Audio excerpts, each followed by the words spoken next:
Un placer saludarle desde Caracas, Venezuela. Yo soy Rolando Segura y le invito a acompañarme durante la próxima hora en el análisis de lo que es noticia en América Latina y el resto del mundo. Y hoy es noticia México y Estados Unidos. El gobierno de Joe Biden advierte que sus fronteras no están abiertas y los migrantes que entren al país sin visa o sin los documentos pertinentes desde la medianoche de este jueves serán expulsados, no podrán volver en 5 años e incluso podrían ser procesados, mientras una delegación del gobierno de México presentó en la Casa Blanca propuestas para atender las causas estructurales de la emigración ante la culminación de la norma sanitaria conocida como Título 42. Y es noticia Turquía. El ministro del Interior turco denunció injerencia estadounidense en los comicios de las elecciones presidenciales y parlamentarias de este domingo 14 de mayo. Con participación histórica cerró la votación en el exterior. Uno de los 4 candidatos se retiró de la contienda tras supuestamente ser víctima de un intento de chantaje con un video de contenido sexual, dejando margen de opción a otro candidato opositor. Y es noticia también Palestina. Los ataques de las fuerzas de ocupación israelí contra zonas residenciales de la Franja de Gaza durante las horas de sueño de los últimos 3 días cobraron la vida ya de 29 palestinos, entre ellos mujeres y niños, además de unos 70 heridos. La escalada ofensiva iniciada el martes fue respondida por la resistencia palestina con una lluvia de fuego contra Tel Aviv, con saldo de un muerto israelí y al menos 5 heridos.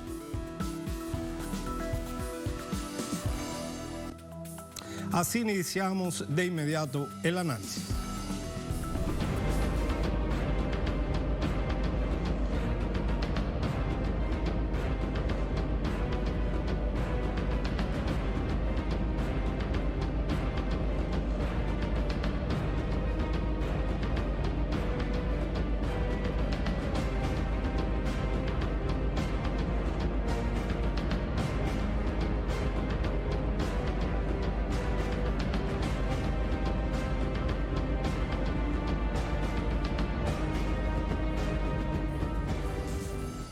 Llegó la hora de expirar la norma sanitaria conocida como Título 42 y 24.000 efectivos ahuyentarán a los migrantes en la frontera sur.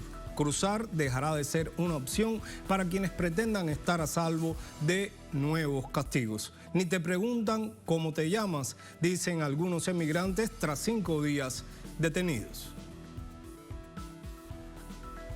Después de las 11:59 p.m. de este jueves, cualquier persona que cruce la frontera de Estados Unidos de forma ilegal se enfrentará a graves consecuencias, advirtieron autoridades del país norteamericano. Cientos de miles de migrantes siguen varados a lo largo de la extensa frontera común con México.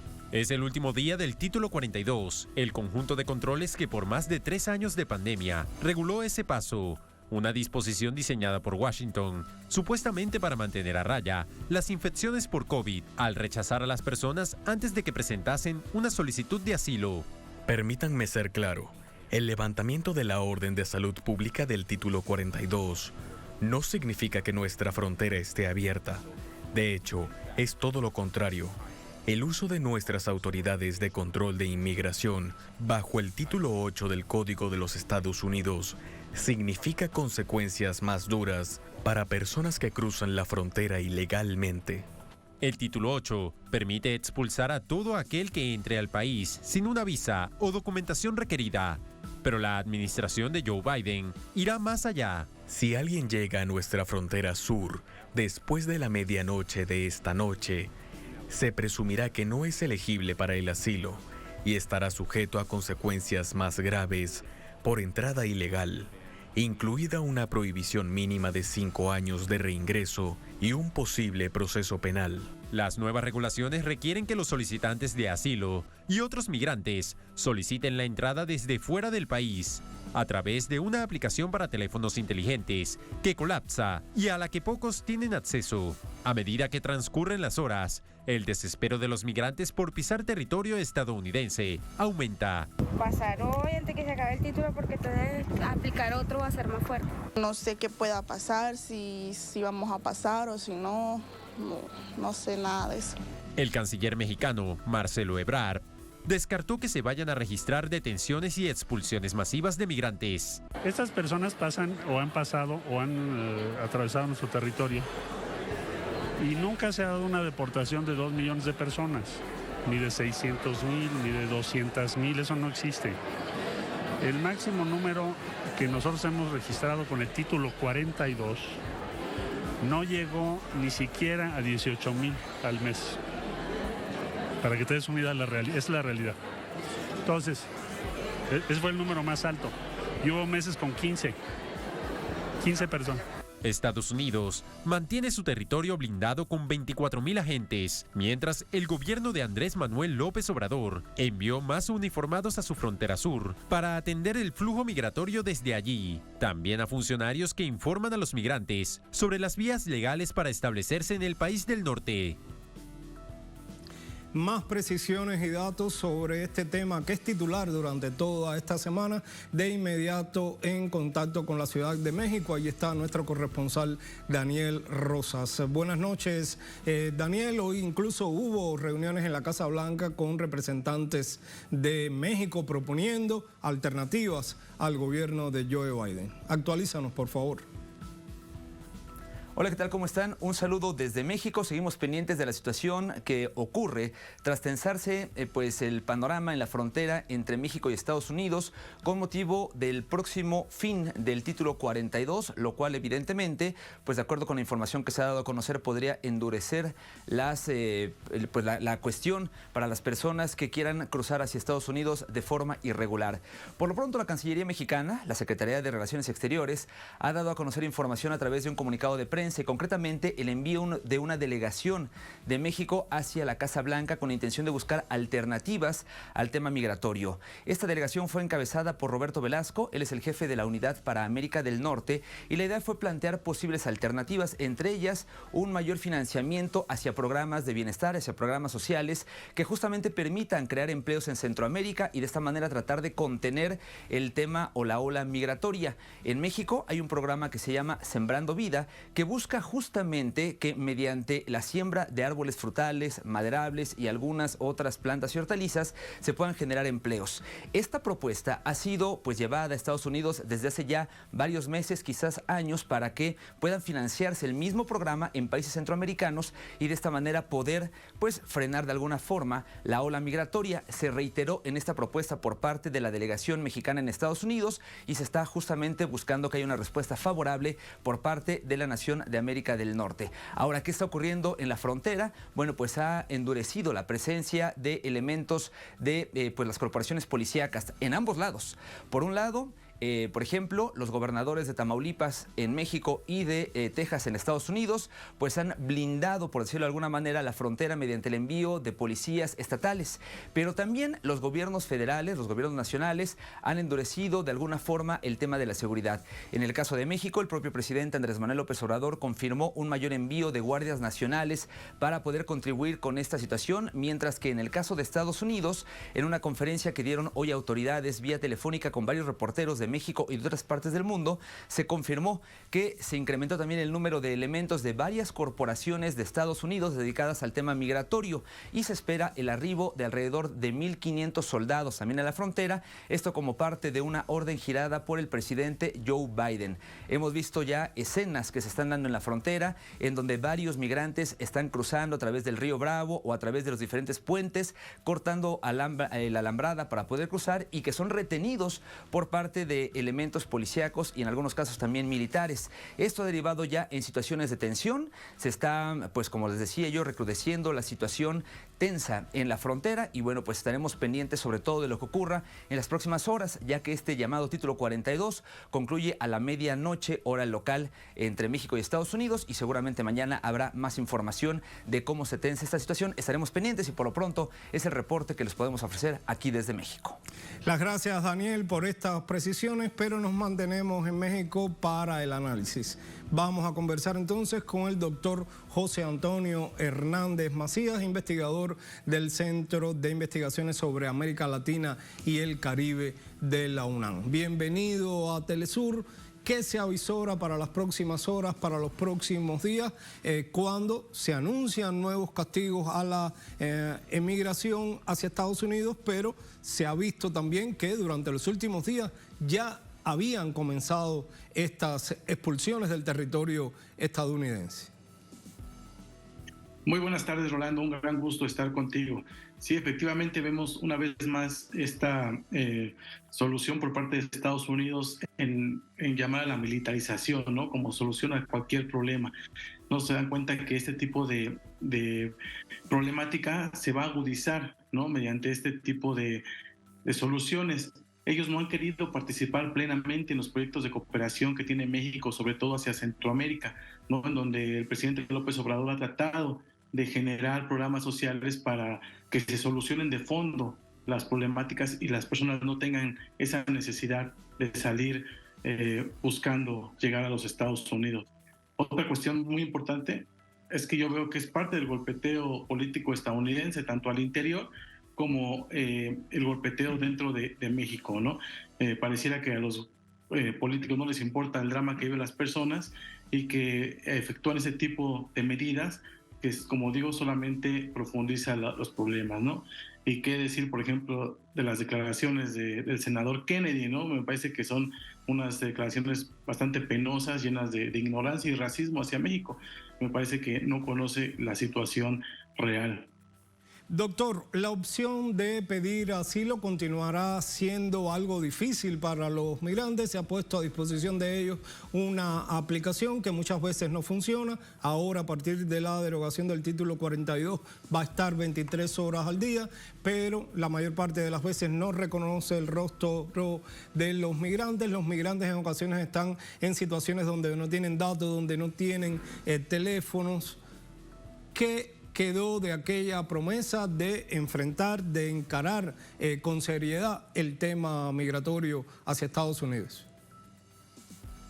No, sin duda me parece que muy al contrario de lo que mencionan incluso en algunas redes sociales, pues efectivamente van a continuar, ¿no? las deportaciones masivas. Esto de ninguna manera va a mejorar, ni siquiera va a tratar de organizar o crear un tránsito pues más organizado por dentro de Estados Unidos, ¿no? Se cambia efectivamente ese título 42 por el título 8, que ya venía funcionando, pero recordemos que antes de la emergencia del COVID, antes de este título 42, existían estas deportaciones masivas, sobre todo a Estados Unidos y a los lugares de orígenes de los migrantes. Entonces, efectivamente, no va a haber ningún cambio sustancial, ¿no? Ni de fondo. Claro, lo que ahora sucede con particular nitidez es que parte del problema se le traslada a México, porque parte de esos migrantes van a ser devueltos a México y tal vez por eso las autoridades de ese país estuvieron hoy en la Casa Blanca haciendo algunas propuestas a las autoridades de Estados Unidos, como el financiamiento con impacto directo, se dice, a las personas para atender las causas profundas de la emigración. Pero esto es algo que ya se había hablado para Centroamérica y no se ve todavía el fruto. ¿Qué pasa en este sentido? Bueno, México ha insistido en diversos foros internacionales, ha tratado de impulsar en Estados Unidos esta ayuda, ¿no? Que puedan ofrecer. Ya hablaba el presidente Obrador como un tipo plan Marshall hacia Centroamérica. Y es que lo que pasa es que Estados Unidos pues no reconoce esa responsabilidad que tiene, ¿no? De esta migración masiva, ¿no? Ya sea por el embargo que tiene hacia Cuba o las medidas unilaterales también hacia Venezuela y hacia Nicaragua. Pareciera que Estados Unidos se deslinda de toda responsabilidad cuando no lo es así. Entonces, México ha tratado de generar en Estados Unidos una visión diferente para atacar la migración, como ya lo mencionaba, mediante proyectos sociales. Por ejemplo, está el proyecto Sembrando Vida, en donde se busca generar desarrollo económico, sobre todo en Centroamérica, y que con esto no sea necesario que salgan los migrantes centroamericanos hacia Estados Unidos. ¿Y cuál es su lectura acerca de la aparente contradicción que hay entre la política que tiene Estados Unidos hacia América Latina? Mencionabas el caso de estos tres países, Nicaragua, Venezuela y Cuba, que aportan buena parte de los migrantes hacia Estados Unidos, pero están el resto de la región también, donde habitualmente salen migrantes hacia Estados Unidos, precisamente por las políticas de dependencias, de desestabilización que ha tenido Estados Unidos hacia la región, pero al mismo tiempo necesita de estos migrantes que llegan a hacer fundamentalmente trabajos que no realiza la población nativa de Estados Unidos. ¿Cómo entender esta contradicción, que al final este fenómeno se vuelva como boomerang hacia Estados Unidos? Efectivamente, me parece que desde la llegada de Joe Biden se esperaban cambios sustanciales en las relaciones, entre ellas la migratoria, con países como Cuba, con países como Venezuela, el mismo Haití. Sin embargo, no fue así, ¿no? El proyecto es el mismo, a pesar de que cambian los actores políticos. Estados Unidos sigue manteniendo una política llena de contradicciones, ¿no? Por un lado, por ejemplo, con Venezuela, profundizando estas medidas unilaterales en contra de su economía, y por el otro lado, tratando de negociar, por ejemplo, la cuestión de la extracción del petróleo, ¿no? O con Cuba, manteniéndola en la lista de los países terroristas, sabiendo que eso hace que en Cuba se creen condiciones que van en contra, sobre todo, de su población. Otro aspecto bien importante es que justamente Estados Unidos pareciera que solamente ve a los migrantes con esta visión negativa y no se da cuenta que los migrantes han impulsado gran parte de ese desarrollo económico que mantiene, ¿no? Y me parece que es muy a propósito, ya que eso beneficia justamente a esas condiciones prácticamente de neoesclavitud en Estados Unidos, debido pues al miedo que tienen los migrantes, debido a esa zozobra en la que viven, que puedan aprovecharse de esa mano de obra barata de ellos. Las gracias, doctor José Antonio, por su tiempo, por sus reflexiones para Telesur. Un gran gusto, Rolando. Hasta luego. Momento de hacer una pausa, la primera, pero en minutos regresamos porque es noticia Turquía, donde su ministro de Interior denuncia injerencia estadounidense en las elecciones presidenciales y parlamentarias previstas para este domingo 14 de mayo. El plan de Estados Unidos cobra fuerza, la prensa occidental interfiere para implementar el plan estadounidense, advirtió el titular de Interior de Turquía.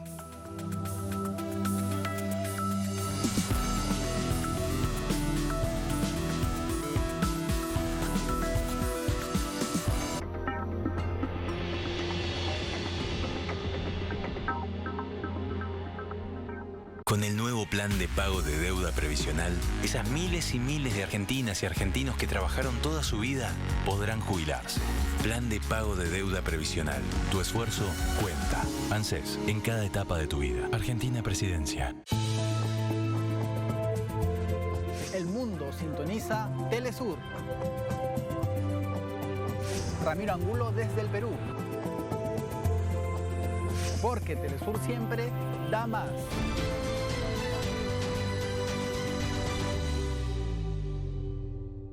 Diariamente ocurren sucesos que influyen en nuestro entorno.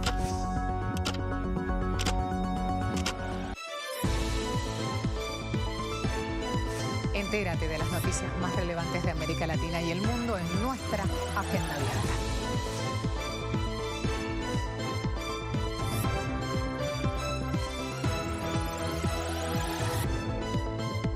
Interactúa con nosotros a través de nuestras redes sociales.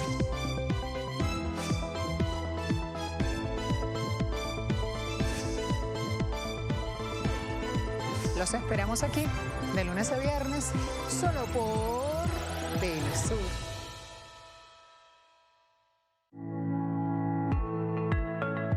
Mente dispara pensamiento, pensamiento detona emoción, emoción cambia la energía, me pongo caliente o frío, la energía cambia la bioquímica y la bioquímica cambia el cuerpo. Por eso detrás de cada enfermedad hay un pensamiento equivocado. Entrevista con Aísa García desde Guía tu Cuerpo. Sábado, solo por Telesur.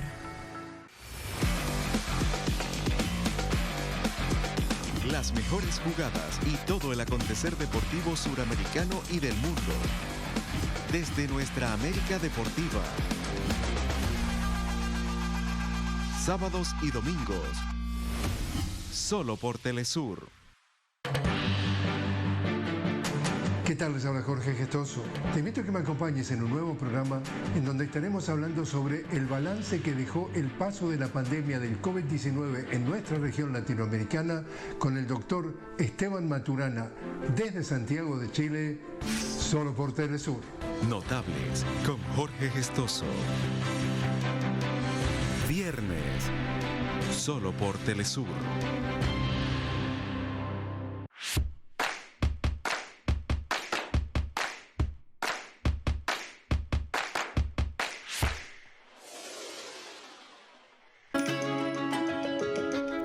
Serie que refleja la incertidumbre del pueblo indígena boliviano tras la caída del presidente.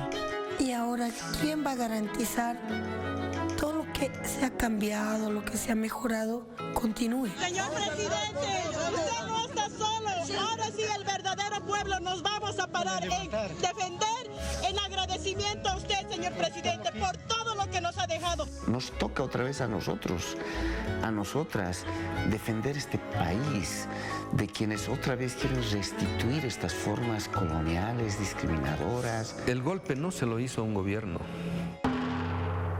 El golpe lo dieron al pueblo. Noviembre Rojo, la sucesión, en estreno, sábado, solo por Telesur.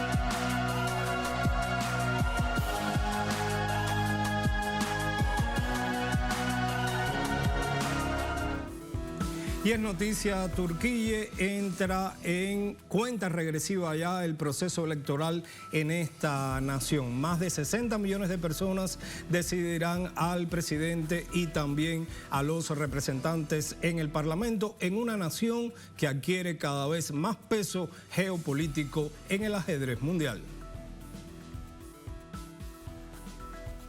El domingo 14 de mayo, 60 millones de votantes de una población de aproximadamente 85 millones de habitantes elegirá al nuevo presidente de Turquía y representantes de la Gran Asamblea Nacional. Entre los candidatos, perfilan el actual presidente turco, Recep Tayyip Erdogan, del Partido de la Justicia y el Desarrollo, Kemal Kılıçdaroğlu, líder de la oposición y presidente del Partido Republicano del Pueblo, Muharrem İnce, por el Partido de la Patria, y Sinan Ogan, por el Partido del Movimiento Nacionalista. El aspirante a la presidencia, Muharrem İnce, anunció el retiro de su candidatura en una conferencia de prensa.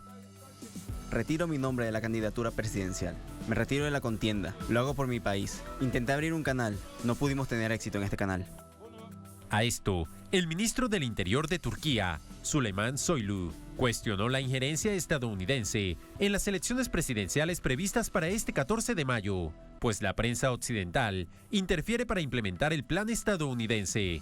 Durante un mitin electoral en Estambul, que concentró más de 1,7 millones de personas el pasado domingo, Erdogan reaccionó al retiro de INSE. No entiendo por qué tomó tal decisión. Sinceramente me entristece. Hubiera deseado que continuara hasta el final, pero seguiremos nuestro camino con los otros candidatos. Lo que importa es la decisión de mi nación. Asimismo, el presidente reseñó los logros alcanzados en sus 21 años de administración y puso a disposición del país las reservas del gas natural y petróleo descubiertas en el Mar Negro y en el área de Gabar. Según la encuestadora Areda Survey, en su último estudio electoral del 1 al 3 de mayo, el presidente Erdogan superó a Kılıçdaroğlu con el 53,3% y este queda con el 41,9% en la primera vuelta de las elecciones. Ork Araştırma prevé una segunda vuelta electoral entre Kılıçdaroğlu con el 48% y Erdogan con 44,6%, quedando INSE con 4,3% y Öcalan con el 3,1%, mientras la encuestadora Ser.Ar arroja para las presidenciales del 14 de mayo que Recep Tayyip Erdogan obtendría el 44,3%, Muharrem İnce 1,4%, Kemal Kılıçdaroğlu 52,7% y Sinan Öcalan 1,6%. No obstante, las proyecciones que realizan las encuestadoras en Turquía no gozan de la confianza de los ciudadanos. Turquía registra una inflación elevada de 43% anual. Sin embargo, el país alcanzó un incremento en el Producto Interno Bruto de 5,6% en 2022. Así lo destaca el Instituto de Estadística de Turquía. El Banco Mundial considera a Turquía como una economía creciente y potencia regional, ocupando el puesto número 20 en el rating. Y para profundizar en este tema, conversamos de inmediato con el sociólogo y analista internacional Bismar Siero. Bienvenido a Telesur, gracias por acompañarnos. La primera pregunta, Bismar, ¿qué está en juego cuando se elige presidente, cuando se elige el Parlamento en una nación con el peso geopolítico que tiene hoy Turquía? Sí, gracias Rolando por participar en tu lindo programa. Lo primero que hay en juego en unas elecciones presidenciales y unas elecciones parlamentarias está en juego el manejo del poder, sobre todo en estos momentos la importancia que cae sobre Turquía debido a todo los últimos acontecimientos de los últimos 2 años. Tanto la importancia por su ubicación geopolítica para la nueva composición mundial que existe de la multilateralidad, ¿verdad? Ya no tenemos un mundo unipolar, sino un mundo multipolar. Entonces Turquía pasa a tener una preponderancia en los últimos 2 años prácticamente, y recordemos que en las elecciones presidenciales está en juego, en este caso, el poder que ha tenido, ¿verdad?, el presidente actual Erdogan, y ha tenido de cara a ello la llegada de 3, 4 candidatos que al final ellos han logrado de alguna manera incursionar en la encuesta. Recordemos que las encuestas no necesariamente son simplemente una encuesta donde la gente puede opinar y puede decir, digamos, e inferir sociológicamente alguna tendencia, pero nunca las encuestas han sido totalmente lo que pasa en la encuesta pasa después en las votaciones. Ha pasado muchas veces que las encuestas dan un relativo ganador y a la hora de llegada no tenés el ganador, ¿verdad?, que dicen las encuestas. En otro particular, las elecciones parlamentarias, cuando tenés 4 partidos y al retirarse un candidato, me imagino que estos pasan a apoyar a los que aparecen como fuerza que quiere quitar o que quiere ganar las elecciones del partido que está en el poder, del Partido Conservador, apoyado por la Alianza Nacional. Entonces tenemos en juego 2 cosas. Por un lado, el poder ejecutivo, en este caso las presidenciales, y la parte parlamentaria, que podría darse una nueva composición de cara a las elecciones. Recordemos que las elecciones en Turquía en este 2023 tienen un elemento clave como es la economía. Vienen de tener hace pocos meses unos sismos, unos terremotos. Igualmente tuvieron un elemento en cuanto a la economía, después de que tenés un fenómeno natural como un terremoto que te ocasiona daños severos a la economía y a la infraestructura. eso provoca de alguna manera, es normal dentro de cualquier economía, por muy fuerte que sea, va a provocar inflación. Aunque recordemos que el partido en el poder y la presidencia que maneja Erdogan logra de alguna manera maniobrar rápidamente, que le permite bajar la inflación que se disparó producto de estos fenómenos naturales.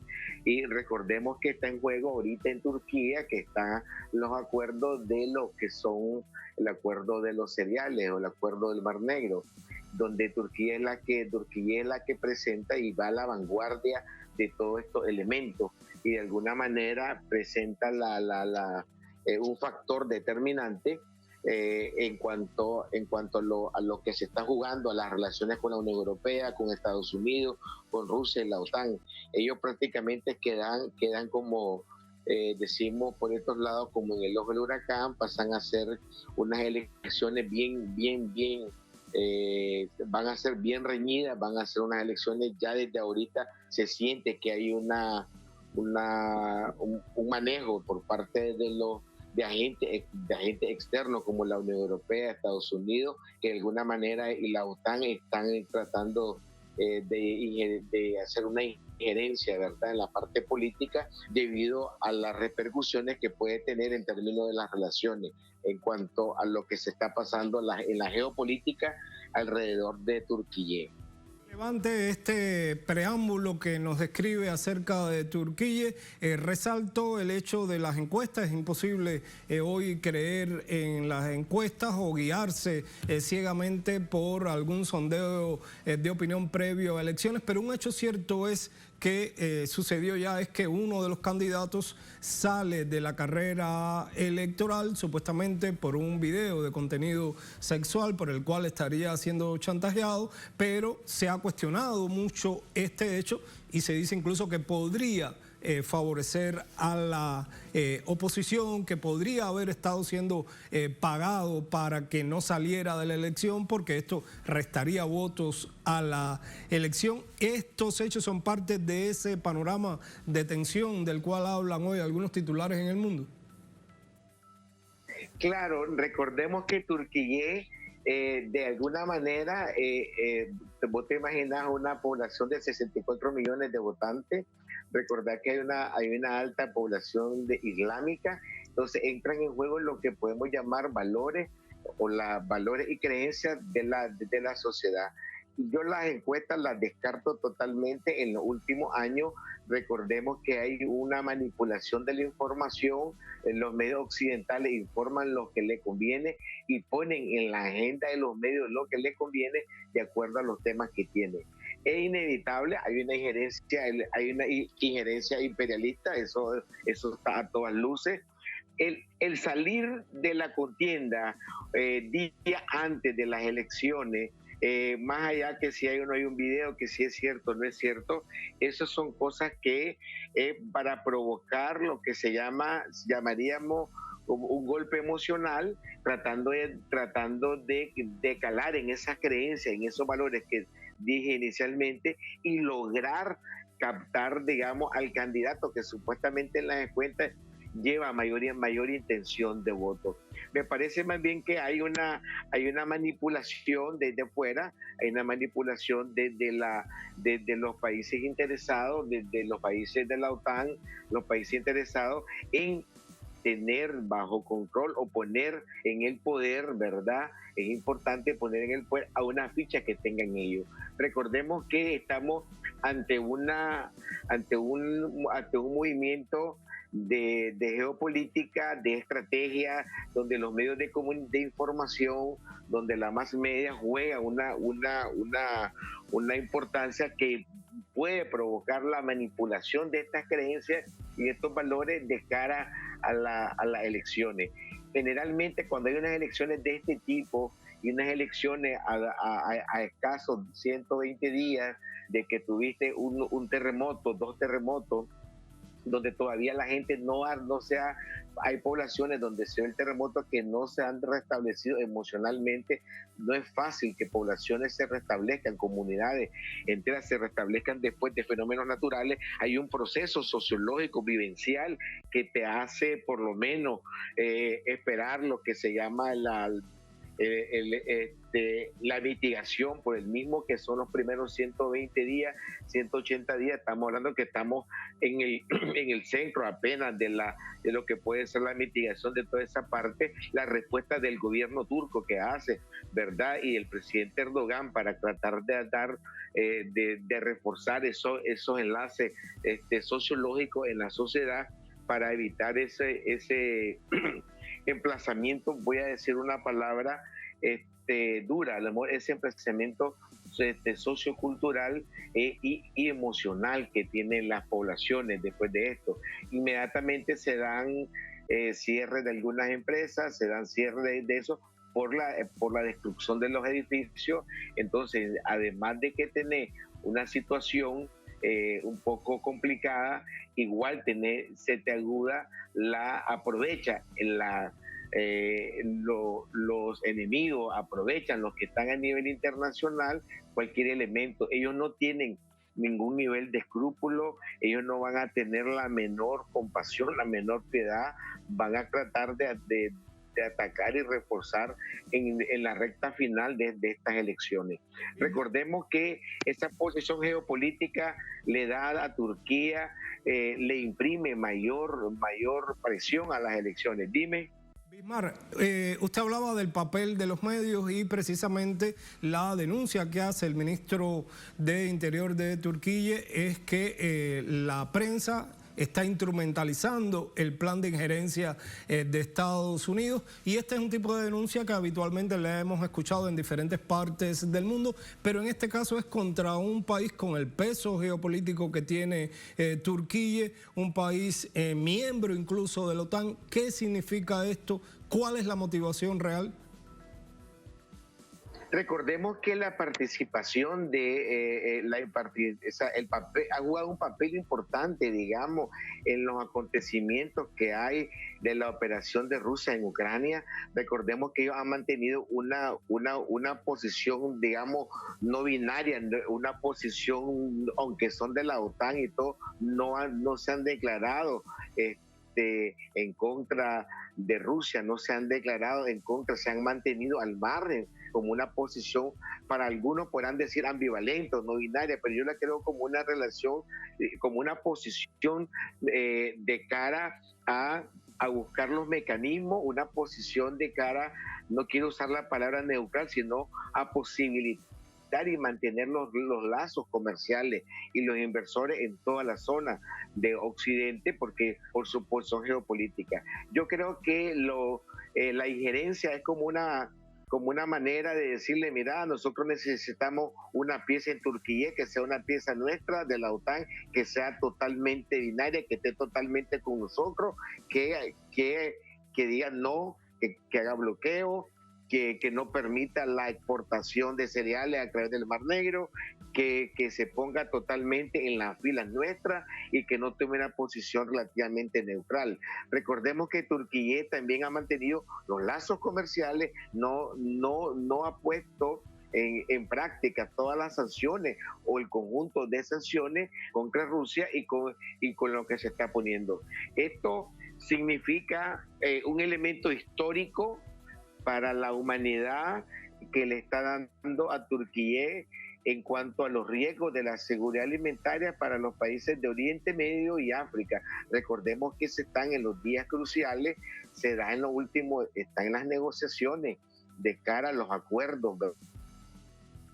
Las gracias, Bismar, por su tiempo, por sus reflexiones para Telesur. Es momento de hacer una última pausa, pero en minutos regresamos porque es noticia palestina, donde se advierte una catástrofe humanitaria en la Franja de Gaza por el cierre de pasos que impide la llegada de suministros básicos como el combustible, los alimentos y enseres médicos, mientras se acrecienta la escalada de bombardeos israelíes que han causado ya la muerte de 29 personas, entre ellas mujeres y niños. Ya regresamos.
Y es noticia palestina, se acrecientan los ataques de fuerzas de ocupación israelí contra zonas residenciales de la Franja de Gaza durante las últimas días, desde el último martes. Estos bombardeos se han producido en la madrugada, en las horas de sueño de la población palestina. Ya 29 personas han muerto, entre ellos mujeres y niños. El régimen sionista perpetró un nuevo ataque aéreo durante la madrugada de este jueves contra la Franja de Gaza y dejó un saldo de 5 personas asesinadas y alrededor de 90 lesionadas. Según el recuento de los medios locales, el más reciente asedio de Israel arrojó en las últimas 3 jornadas al menos 30 palestinos asesinados, incluyendo mujeres y menores de edad. Les digo a los israelíes que en esta casa hay niños, no hay lanzamisiles ni armas. Si hubiera armas aquí, toda la zona habría sido destruida. Ellos saben que aquí no hay armas. Tenemos 9 niños en la casa. La agencia palestina de noticias, Wafa, indicó que los fallecidos de este jueves habitaban un edificio de apartamentos en la ciudad de Khan Younis, ubicada en el sur de la Franja de Gaza, que fue atacado por aviones de combate israelíes y registró el fallecimiento del líder del movimiento Yihad Islámica, Adme Abu Daka, de 43 años. La agresión contra la edificación civil dejó además 7 personas heridas, una de las cuales fue reportada en estado crítico.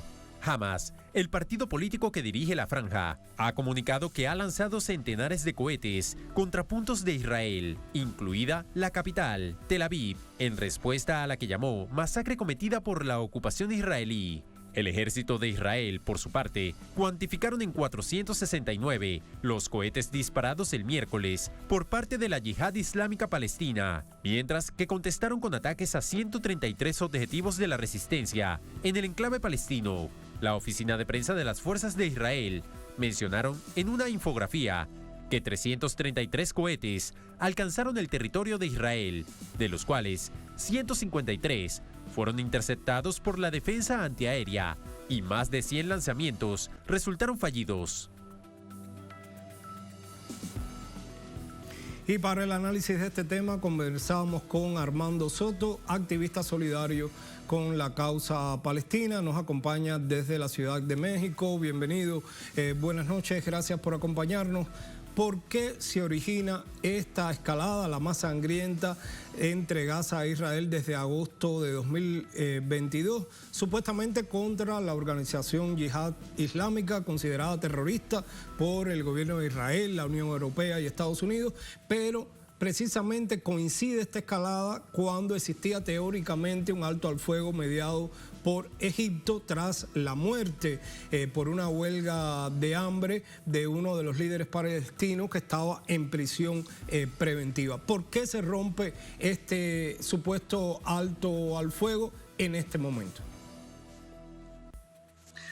¿Qué tal, Rolando? Muchas gracias, un honor participar con ustedes. Mira, siempre hay que pensar de la manera más perversa para tratar de entender al régimen sionista. Lo que vemos siempre que atacan a la población gazawi es que los utilizan como un catálogo macabro para la venta de su tecnología de muerte. Yo creo que lo que buscan es venderle armas a Ucrania, venderle drones, venderle misiles, y por eso vemos, como siempre, una desproporción absoluta entre los ataques de la potencia ocupante, ¿no? Los fascistas sionistas, y una resistencia muy pobremente armada con misiles caseros. Mencionabas algunas cifras, hasta el momento ya se habla de más de 800 misiles, pero pues que no se comparan con el potencial destructivo del régimen sionista. De esos 800, ¿cuántos realmente llegan que no son derribados por la defensa antiaérea? Y de los que no son derribados, ¿cuántos llegan a alcanzar algún objetivo? Hemos visto en el pasado como a veces llega un tubo vacío, que bueno, si te da en la cabeza tal vez te descalabre, pero no tiene ningún potencial explosivo. Así de pobre es el armamento con el que normalmente cuenta la resistencia.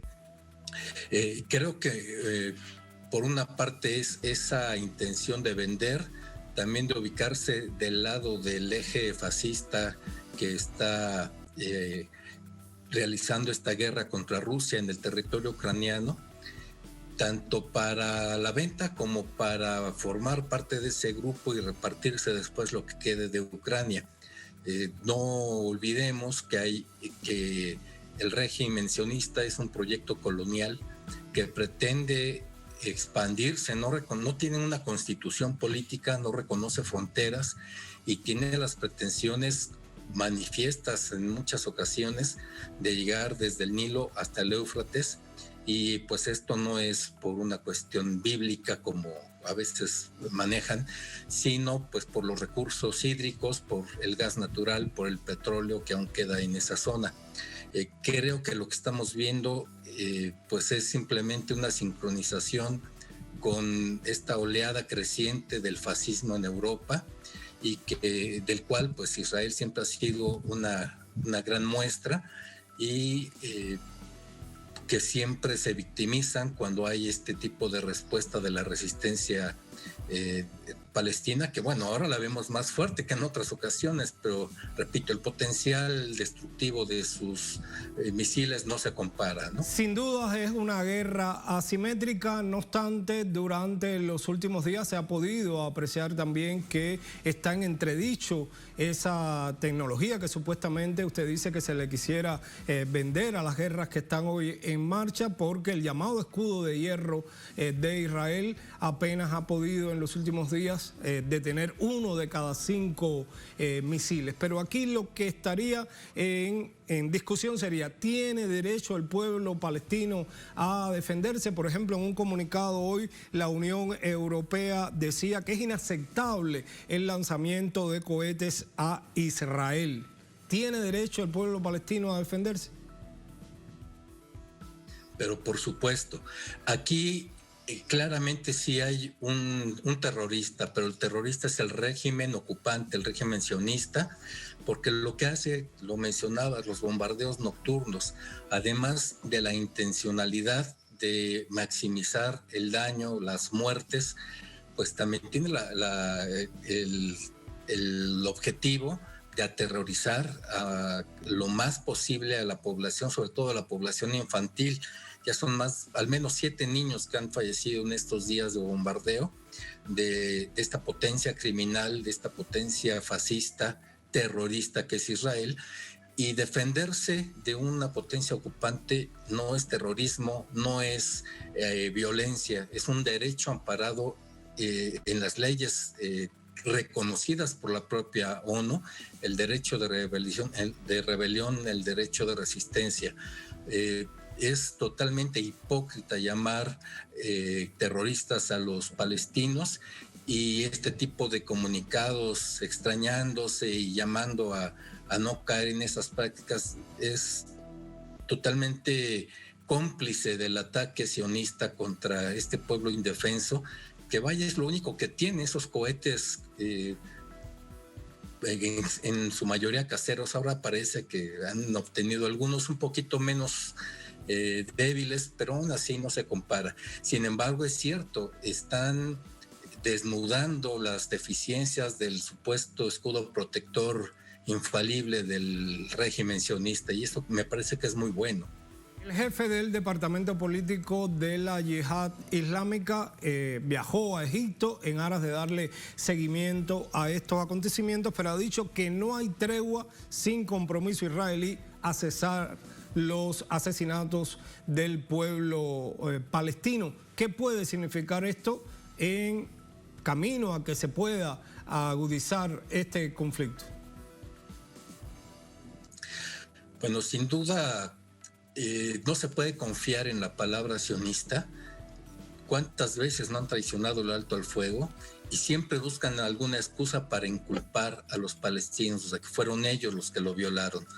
Me parece que es absolutamente razonable exigir unas muestras de parte del régimen invasor de cierta voluntad mínima por frenar esta nueva escalada de violencia, esta campaña genocida. Y mientras no cesen los ataques, la resistencia no tiene por qué frenarse. Es exigirles otra cosa es pedirles que se dejen matar así tan tranquilamente, y eso a nadie se le puede pedir. El derecho a la vida es irrenunciable y defenderla es pues un acto absolutamente humano. No se puede condenar a quien se busca defender ante una agresión tan artera como la que siempre realiza el régimen sionista. El papel de las Naciones Unidas, ¿cuál sería en un hecho como este? El secretario general de Naciones Unidas, Antonio Guterres, condenó, por supuesto, las muertes de civiles en la Franja de Gaza y solicitó el cese de los ataques. Pero ¿qué puede hacer las Naciones Unidas cuando no se ha cumplido esa resolución histórica que pide un territorio, un Estado para el pueblo palestino? Pues lo mínimo que podríamos pedirles es cierta congruencia, que las mismas medidas que buscan imponer a Rusia se las impongan al régimen sionista, ¿no? Y creo que no se compara, son dos acontecimientos diferentes, y podríamos estar de acuerdo o no en uno y en otro, pero lo menos que se puede exigir a la ONU es que utilice la misma vara de medir y no que utilice unos criterios para condenar a Rusia ante Ucrania, cuando estamos viendo que ahí pues hay el nazismo fortalecido por toda Europa, y sin embargo no haga lo mismo con quienes se comportan también como nazis, que son los sionistas, en contra de un pueblo indefenso. Llamar a ambas partes a dialogar, a mesurarse, condenar de manera indistinta a unos y a otros es cuando menos hipócrita, es ser cobarde, muy cobardes, y creo que lo mínimo sería pues pasar de las condenas a las acciones. No hablo de acciones armadas, pero sí al menos imponer sanciones económicas, más allá de lo que el pueblo palestino ha buscado, ¿no? Que es la campaña entre los pueblos de boicotes, inversión y sanciones. Creo que la ONU debería implementar medidas de ese tipo, no solo condenar, sino pasar a medidas drásticas de carácter económico, que realmente es lo único que les interesa a los sionistas. Gracias por su gentileza, por acompañarnos, por ayudarnos a comprender y profundizar más en este fenómeno. Al contrario, gracias a ustedes. Y a ustedes las gracias también por acompañarnos hoy. La invitación mañana a seguir analizando lo que es noticia en América Latina y el mundo.